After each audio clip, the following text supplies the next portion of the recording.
Hi, I'm Rob Vanstone. Welcome to the fifth, I think?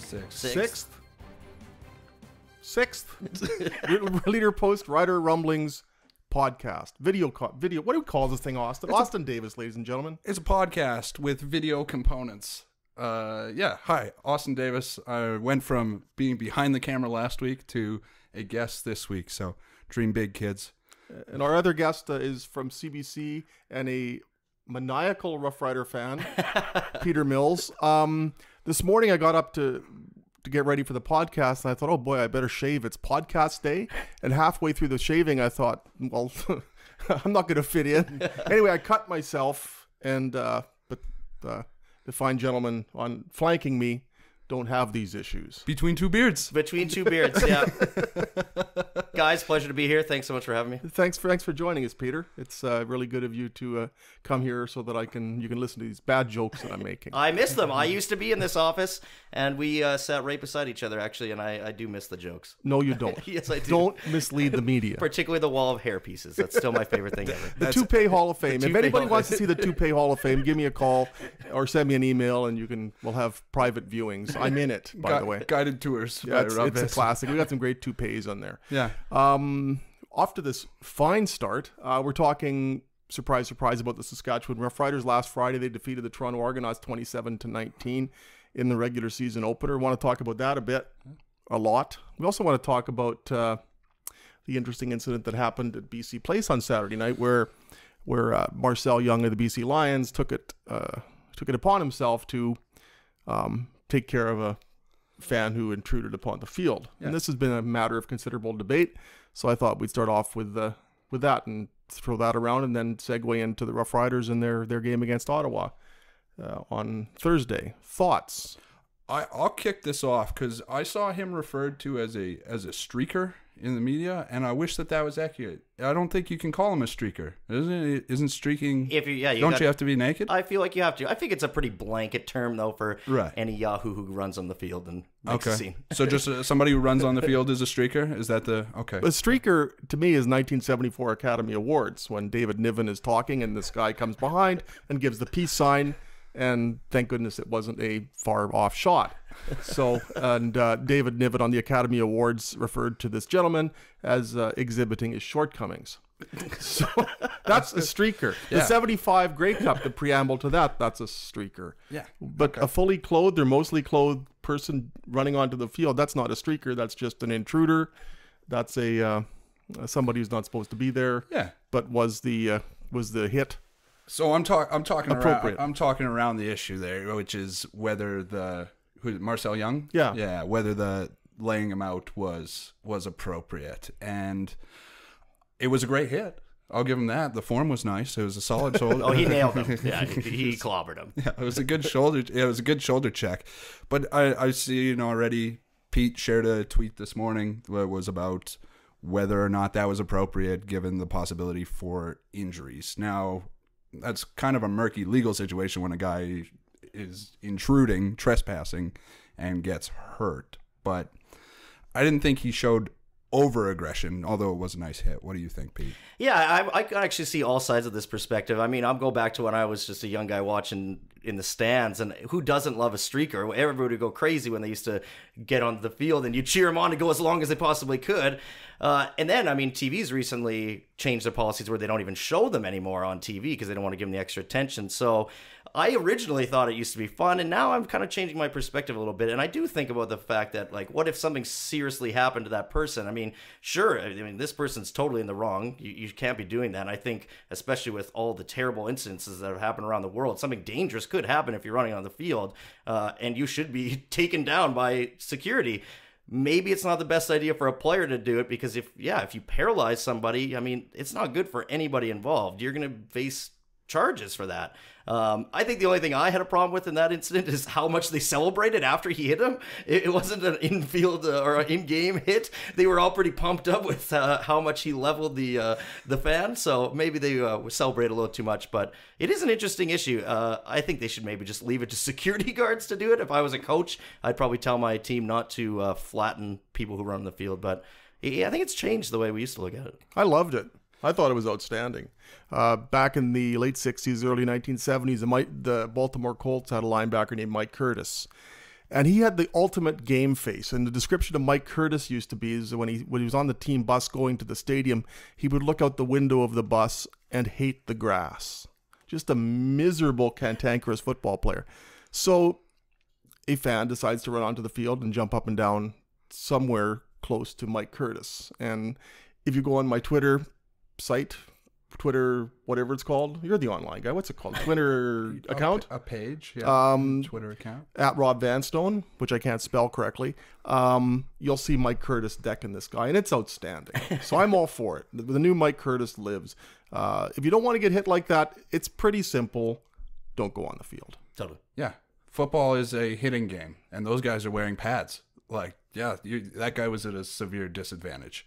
And I think the only time it's appropriate for somebody to go on the field probably is if you're Bane in a Batman movie and you're giving ultimatums. That's probably it. Otherwise, yeah, you're gonna get what you're gonna get. So yeah, I think I agree with you, Rob. That Pete, that might also be that we're getting old, bud. We are, yeah. No, I absolutely. You're getting old. I used to cheer him on, absolutely. Like I said, I used to think it was the funniest thing that ever happened at a football game.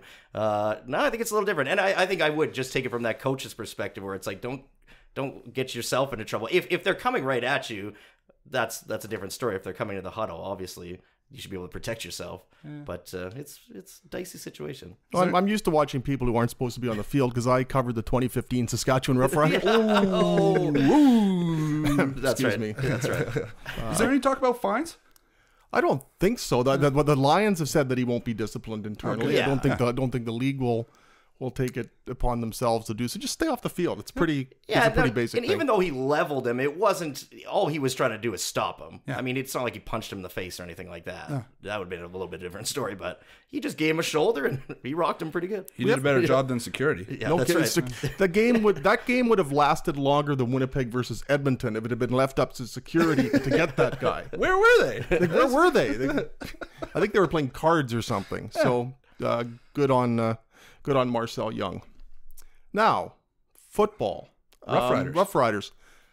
Isn't this great moderating? This is the best moderating I've ever done. Well, you said you were going to be referee, and you referee and let them play. We're going 12 rounds, Marcus of Queensbury rules. I'm just going to let you guys go at it. Beard to beard. Beard to beard. And let's just hash around the Rough Rider game. I think we needed a loss to really go at it, though. This game was so kind of lukewarm all around that there's not a whole lot to really criticize or praise, I think. I think in a lot of cases I was surprised by how well some of the Riders' team did play. Defensively, I mean, everybody knew they have all the great personnel on the defense, but it's early in the season. I expected a little bit more of a high-scoring game, especially when you got some stars like Ricky Ray and James Wilder, but I mean, they totally exceeded my expectations on defense. So it was a lot of 2-and-outs. There wasn't for a while in that game. I was going to say, we don't have anything to talk about. I do love defensive battle games, and so I think it was entertaining in that regard. But yeah, not really anything that overly stands out. Yeah, Austin? this was. How's that for a segue, Austin? Yeah, no, that's good. Got this down pat. Smooth as butter, bud. Yeah, this was a defensive battle. Man, I wanted this team to come out bad because this episode would have been a lot more fun, I think, if I could just sit here and trash this team. But I don't think we've seen enough to be able to do that. I wasn't impressed overly with Collaros. I think that he did enough. Like, he rebounded from that bad start, and the line seemed to pull it together a little bit because we had a bunch of questions about the left side of that offensive line. But I think they pulled it together. But I still have questions about Zach Collaros' arm strength. I thought a few of those balls looked a little weak, but that defense, I think, could be stellar. They could be the best defense in the league, I think. Willie Jefferson is what a motor. Yeah. Like, he's a freak. I think was it last episode, I think, was it Roddy and Murray called him a freak, and that's absolutely true. And I think he is the engine of that team in a way. I know Duran is the face of it, as we talked about, or this podcast talked about.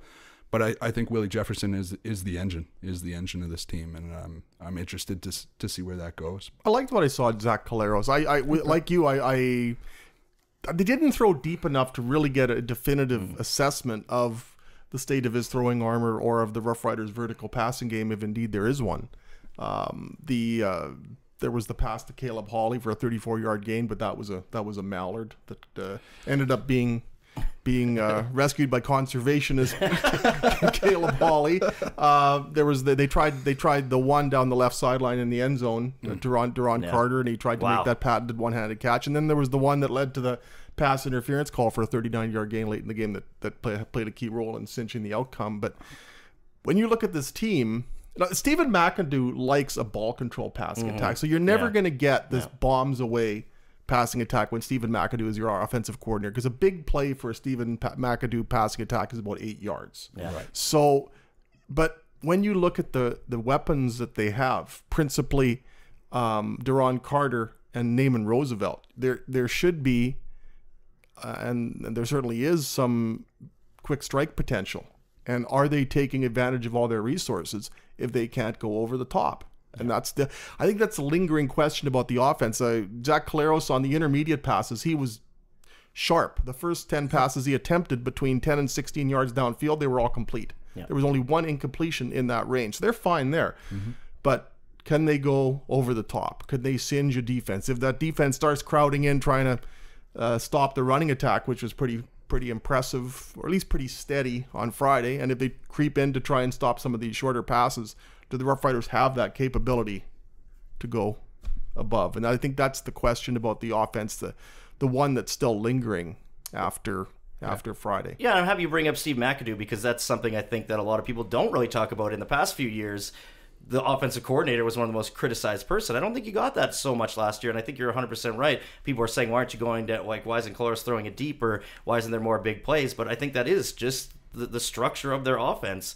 You saw Kevin Glenn kind of gunsling a little bit more last year, I think, but that was more maybe just Kevin Glenn letting it go downfield. But going back to Zach Collaros, I mean, that was obviously what everybody was looking at. And I kind of think of it as the way that, I mean, everybody had high expectations, of course, and this is his first game as a Rider under the big microscope. It was kind of like a batter in baseball getting rid of their hitting slump, though, right? He just needed to get that one win. I mean, it was 12 games without a win he hadn't had, so how much is that weighing on the back of your head, right? I don't want to say he's nervous. He seems like a very cool guy, cool and collected, but how could you not be thinking about that? And you're coming to the place where everybody's criticizing the quarterback more than anybody. How could you not be a little bit nervous and just trying to get out of that slump? So I think that's what you saw. I was actually looking back on the numbers and just kind of going through the game again yesterday. I was actually more impressed than I was the day of. I think a few times the O-line actually did better than people expected, but Collaros kind of let the pocket collapse on him, or he stepped up and ran into an offensive lineman in one case and pretty much sacked himself. But he just had to get over that hump. And, I think Collaros is an interesting quarterback, too, because years ago, I remember when, of course, he was Toronto, and then Hamilton throws bags full of money at him, and I was thinking, who is this guy? Is he really a top 3 quarterback in the CFL? I didn't believe it. I didn't believe the hype at all. And then the Riders go to Hamilton a couple years ago, and they put up, 50 points, and that never used to happen. The Riders used to always be strong against Hamilton, and that was when I started to realize, maybe Zach Collaros is the real deal. And that's when he was making the top 10 on the CFL, TSN top 50 list. Everybody was putting him in the top 10 players of the year, and I wasn't so sure about it, and I doubted him, and then he proved me wrong. And then now he went on a losing streak at the end of his Hamilton career, and I started thinking, well, maybe I was right after all. But no, I think that he does have the potential to be one of the best quarterbacks in this league. I think he has to get that rust off, and I don't know if McAdoo's system is going to help or hinder him do that. It's in one way, I think it helps a quarterback because it's built around high percentage throws. So from that standpoint, it's beneficial. But if you want to go out there and gunsling, I'm not sure that system is conducive to it.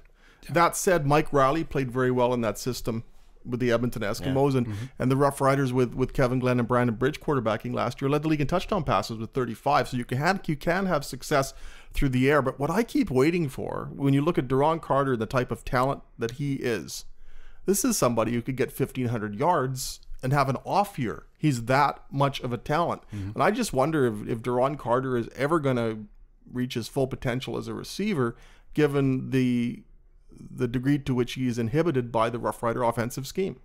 Yeah, and there's part of me that still thinks that the Rough Riders signed Collaros for reported over $400,000 for a broken quarterback. There's still part of me that thinks that he's not what he was after the injury, and I don't think we've seen him we haven't seen him regain that form since before. What was it, ACL, MCL, the knee? Yeah, no, I know knee. It was a knee. Yeah, that's what my sources tell me. Yeah, it was a knee. So and it hurt. Yeah, and I don't. The odds aren't good on a quarterback returning to all-star, superstar form after a season-ending injury like that. And I think that, he had confidence issues, obviously, ending up on the bench in Hamilton. So I think that I haven't seen enough to be convinced, but the proof isn't there that that's a waste of a boatload of cash, I think, either. I think clearly there was never any question about who was the starting quarterback on this team, right? If Brandon Bridge was the guy, they would have made him the guy. But I haven't seen enough to convince me that Zach Collaros is a top 3 quarterback here. What it did, though, is it took care of the furor, or that's too strong a word, but the backlash over the preseason, and especially the home game against Calgary, where everybody on offense looked horrible. Yeah. And Zach Collaros looked absolutely lost. Mm-hmm. So you look at that, and then and Chris Jones had yet to declare a starting quarterback, and the only reason he could sell that is because Zach Collaros was so unimpressive during the preseason. If Chris Jones had tried to, he said months ago that it was going to be an open competition, but had there been a really impressive quarterbacking performance during the preseason, then he wouldn't have been able to, with a straight face, to even try to sell the notion that there was any question about who was going to start a quarterback. So that was, in a way, an indictment of the way the quarterbacks had played during the preseason, and there was a reason for concern. It's not that game on Monday, certainly, or pardon me, Friday, certainly wasn't a panacea, but it was a sign that, okay, maybe they've got something here. Now there's still 17 games left, and there's more to do, and there's film on the Rider offense now, and there's teams that'll be able to game plan around some things. So how does he do in week 2 against Ottawa? How does he do it week 2 against Ottawa? Peter, Austin? I think more moderating. This is outstanding. I think he's going to settle in for sure. And you know what? I think one thing, too, we got to consider with Zach Collaros is he's coming in and taking over this team on a team with major personalities. I mean, you talk about Jerome Carter, you talk about Willie Jefferson, you talk about Charleston Hughes. This is a team that has a lot of leaders, and he's supposed to be the leader of all of them. So you can't just do that in the preseason, I don't think. It's going to take a while for them to trust him and for him to really... I was watching highlights, back when he was in Hamilton, he was fired up. You don't see that yet because he's not ready to be, I don't think. But I think you're going to see that. I think they should leave him in. I don't think the leash should be too short before putting in Brandon Bridge. I think you got to give him the time. And honestly, one of the things that we always talk about the receivers on the Saskatchewan Roughriders. What about the running backs? I mean, that's really going to actually hurt Collaros' numbers, but help him at least run an efficient offense, because I didn't expect Jerome Messam to get 20-plus carries. No running backs get 20-plus carries. That's a month. Right? That's a month worth. How do we get this far in the podcast without saying Jerome Messam until right exactly, now? Exactly, absolutely. Bad moderating, basically. And I mean, what are they going to do when Marcus Thigpen comes back? He looked like the best running back in the league in those playoff games last year against Ottawa. And I think Trey Mason's a spectacular talent. Sure, he fumbled that one ball, but man, does that guy look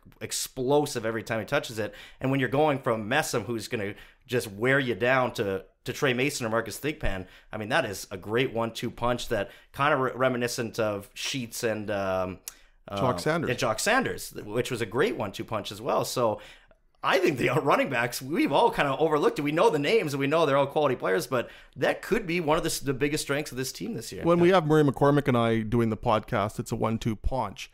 Austin? I think in this league, you need 2 running backs. I think that everybody talks about the change of pace, and I think that you see results in that when you have a big snowplow type guy like Messam is, where he's just going to hit you in the nose time after time. And I liked what he said to Leader Post's Murray McCormick after, and told reporters about being pissed off about his TSN rankings. Whatever you need to get fired up, big fella, rumble. Because I didn't have him on my ballot at all, so he can let me have it. I picked 40 players. He wasn't one of them. Wow. Jerome Messam, there's a seat for you on Rider Rumblings. You can take your grievances up with Rob Vanstone. If there had been 80 spots, he wouldn't have been one of them. Yeah. Wow. Rob Vanstone's going to run on the field. He got cut. Or they just said they decided not to re-sign him. Calgary pretty much said, we don't need you anymore. So that to me tells you that told me not to put him on the ballot. But you look at Calgary's running game last game. Do they need him now?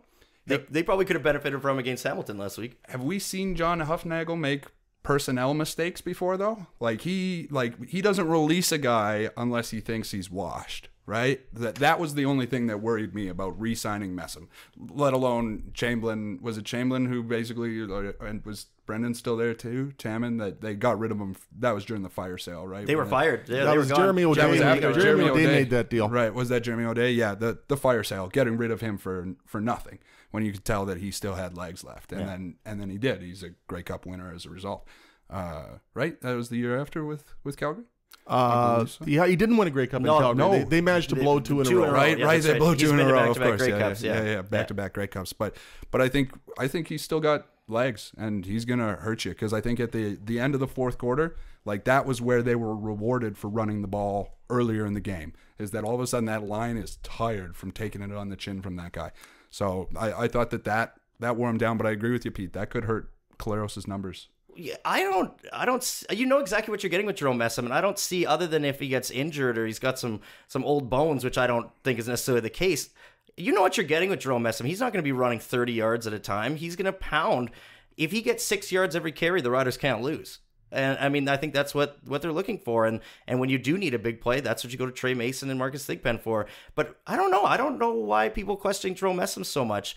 He's had his best 2 years of his career been in the past 2 years. I mean, maybe go back to 2015 when he was on a disgraceful Rider team, and that's all they had. Somebody had to be good on that team. Yeah. But he's coming off two of his best seasons. And I mean, you even go to that game and get the Riders hosting Calgary last year. What was it, 17-15 or something like that? Just a crazy low-scoring game. 15-9 classic. Yeah, 15-9 classic. There you go. Jerome still had 120 yards rushing. I mean, he took over that game. He didn't score any touchdowns. He didn't have any big plays, but they just let him wear down. He won the field position battles, and I think that's exactly what you're getting. And as long as he stays healthy, I think he's one of the most important backs in the league. But if you look at 2015 to 2016 to 2017 to now, again, there's a very small sample this year, but his average per carry basically went down a yard each year, and he averaged 3 and a bit on Friday. So the average per carry is not trending well. But what impressed me is that as the game progressed, so did he, and you could see him getting more comfortable. He hadn't played at all during the preseason, so I think there was some timing issues there. And when they had that 11-yard run to pretty much salt it away, that was a 2nd and 9 situation. Yeah. Wow. And when you can run the ball that effectively on 2nd and 9, which everybody loves when you do a draw on 2nd and 9, and he stayed in bounds. Yeah. Despite being perilously close to the sidelines, he had the wherewithal to stay in bounds, and that kept the clock running. That was just a massive play by Jerome Messam. And what was interesting too is that the McAdoo offense had pretty much been 2/3 passing for the previous 2 years. And it was numerically, it was, I think, 605 of 915 plays had been passes. So exactly 1/3, 33.333333 had been runs. And they flipped that. Yeah. It was 27-25 in favor of running plays on Friday night. And that's a real philosophical change, albeit over a one-game blip. Mm-hmm. But that tells you there's a bit of a different design to this offense, and that also helps the quarterback, because he's not going to have to throw 30 or 40, 50 times a game, and that defense is going to keep the score pretty low, pretty textbook. And when you have confidence to make a draw call on 2nd and 9, wow, that tells you something, doesn't it? Like, yeah, exactly. That you trust that big fella. But this is a team that needs Canadians, so I think Jerome Messam, I think he's probably he's going to be their front runner for most outstanding Canadian, the Canadian player on the team, because who else do they have that for Canadian? Offensively, not much other than the offensive line, of course. Joshua Stanford looks pretty good. Yeah, that's not bad. true. Yeah. Rock Chalk Jayhawk. Shout out to University of Kansas. And Spencer Moore is one of the most underrated players in the league. I used to love Rob Cote when he played for Calgary. Yeah. Rob Cote did so many things that weren't appreciated by the public at large. Yeah. But then you realize how good he was if you just looked at it. And I think Spencer Moore is becoming, or has become, the Rough Riders version of Rob Cote, except without that really good first name that Rob Cote has. And he's a real, if you look at the Riders' last possession, Spencer Moore had the 12-yard reception to start things off. Again, stayed in bounds, which was massive. And he's like, whether he's another tight end or blocking from the fullback position, he's just so good. Yeah. Watch Spencer Moore, and it's just a clinic on how to play the game correctly. Not spectacularly, but correctly. When all we had talked about too before the game was the porous offensive line. What did somebody say? More shallow than a kiddie pool, right? Mm-hmm. Spencer Moore helps with that. And I was saying actually before the game, I was pointing him out to my girlfriend who I was sitting with. I was like, this guy, you hear about the cuts of John Chick and Weston Dressler and Darian Durant and all these people, and there's a guy like Spencer Moore who's there every single year. And it's just like he's like a Saskatchewan boy who's not from Saskatchewan, right? Just one of those guys like Jorgen Hoos, another guy, a long snapper that's just so vitally important on special teams.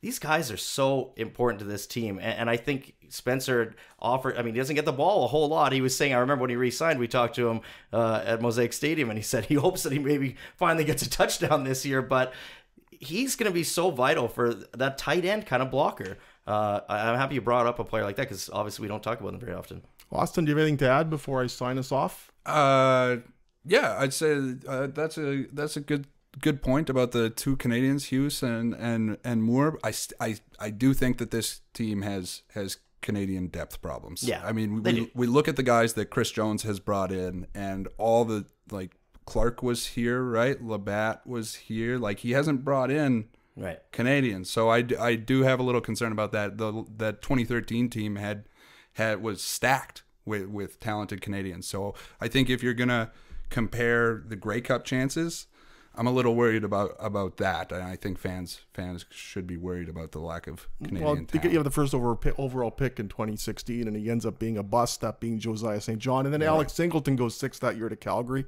so that hurts. But if you look at it, the Rough Riders got a player who appears to be a steal in Dariush Bleda. Yeah, absolutely. And he received a lot of playing time on Friday at right guard and did pretty well. So that's something I didn't catch as much until I rewatched the game, is how often they subbed him in. And they did the same thing on defense, the defensive line.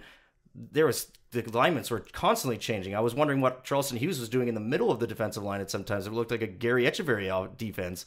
They didn't rush two, though. Yeah, that's right. Well, that's our sixth Rider Rumblings podcast, and I always forget I brought you a gift, Rob, before we go. My goodness. Is it ticking? I found it on the ring road. For people who don't know, Rob Vanstone is a diehard Denver Broncos fan, and years ago I gave him some Denver Broncos cards. Oh, this is the first. Oh, gift. Look at this! This is the first gift on Rider Rumblings on the podcast. Show it to the cameras, Rob. Thank you, Von Miller. Now, unfortunately, that's probably not the Super Bowl you want to remember, but hey, I didn't see the Seahawks logo there. I'm sorry, I didn't find the Carolina 43-8. This has been the last guest appearance by Peter Mills on the Rider Rumblings podcast. We were pleased to have Austin Davis with us. It was Austin who suggested Peter Mills, and you'll never live that down. You hurt me deeply. I'm fired by association. Peter, seriously, thank you so much for being with us today. Austin, thanks as always. And I always forget where to find this thing, so I decided to have you on the show so that I wouldn't have to forget. That's what I was here just for the plug, for the product placement. You can find Rider Rumblings on iTunes, Google Play Music, and leaderpost.com, and we post links to it on all our social media accounts. And is Murray joining you again next week? Murray will be with us next week. And you can find this, in case you're wondering, there's a Loras bin behind the Leader Post building, Park in Victoria. If you see a fire coming from the Leader Post parking lot, that's all it is. Thank you and good night.